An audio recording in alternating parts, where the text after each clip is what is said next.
How to get free NFT art. NFTs, or non-fungible tokens, are fairly new in-game assets, created to increase the game's playability and immersion. They give a sense of value over time by allowing players to collect unique digital ownerships of in-game items and exchange them with other players. Creating these objects is as easy as using a digital paint tool such as Adobe Photoshop. As with anything in life, there is a catch. Some NFT creators often choose to hold the rights to their art indefinitely and will only release their work to paying customers. The popularity of this action has given rise to many fake NFT artists that try to take advantage of the market by selling works they didn't create themselves. One method of authenticity verification is finding a link on a developer's website from which you can download a vector file. If the web address is a domain registered to a developer, then it's highly likely that they made the vector art. Before we go any further, I point out that 99% of the time, people who create NFT art for in-game assets are rarely going to turn it over to you.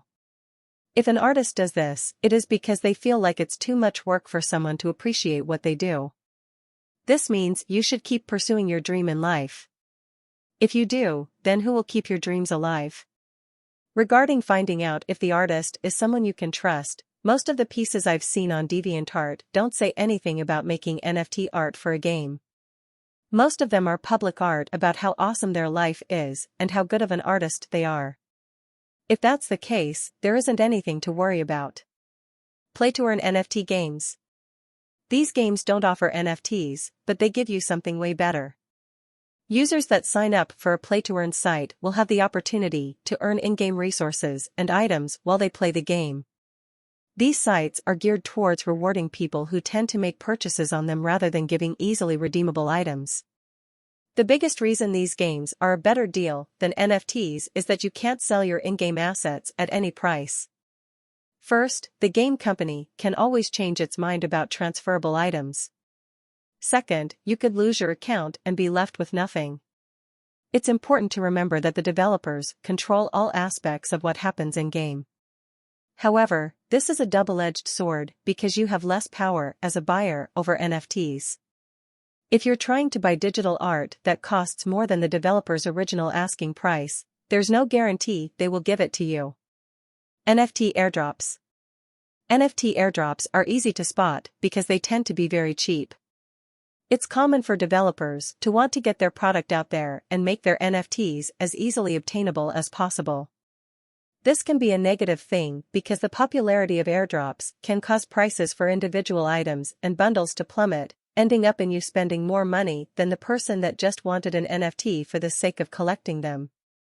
I recommend only buying your NFTs from airdrops with a predictable price. I always look for the lowest of what's available to get something with decent value out of it instead of trading my items away for much less than they're worth. Since I'm doing this, developers tend to use a realistic price that is constantly being updated. This has happened multiple times with some games and has led to much better prices than before. NFT giveaways. This is a fun way to get some extra NFTs for yourself. Just use the official web forums for a game and often check for giveaways. Not only can you get yourself some more NFTs, but you can also set aside items to be used as a giveaway prize. In the same vein as airdrops, social media giveaways are a marketing approach that blockchain-based firms employ to raise awareness about their respective projects. It is also used by large companies operating in the cryptocurrency field to reward their communities and ensure that they will continue to be devoted over the long term. To qualify for these giveaways, participants are typically required to attend a certain number of events or complete some activity. It could be a task such as getting the most likes on Twitter or getting a certain amount of individuals to sign up for the various communities associated with the project. Giveaways of NFTs typically take place on Twitter and Discord, both forms of social media.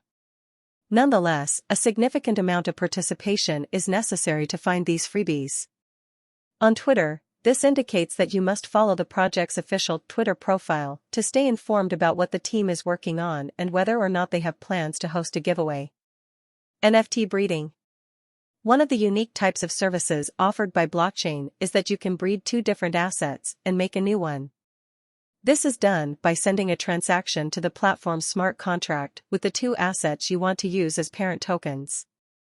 The result will be a completely new asset or token that you can use to represent your newly created NFT every time a developer activates the Create New Asset function in their smart contract. NFT Marketplace. This is a controversial topic, but it's also very popular now.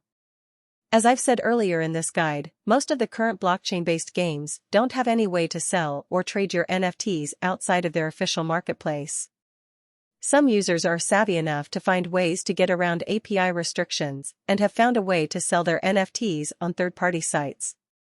The main reason why you have to avoid this is because of the possibility that they could get your account banned.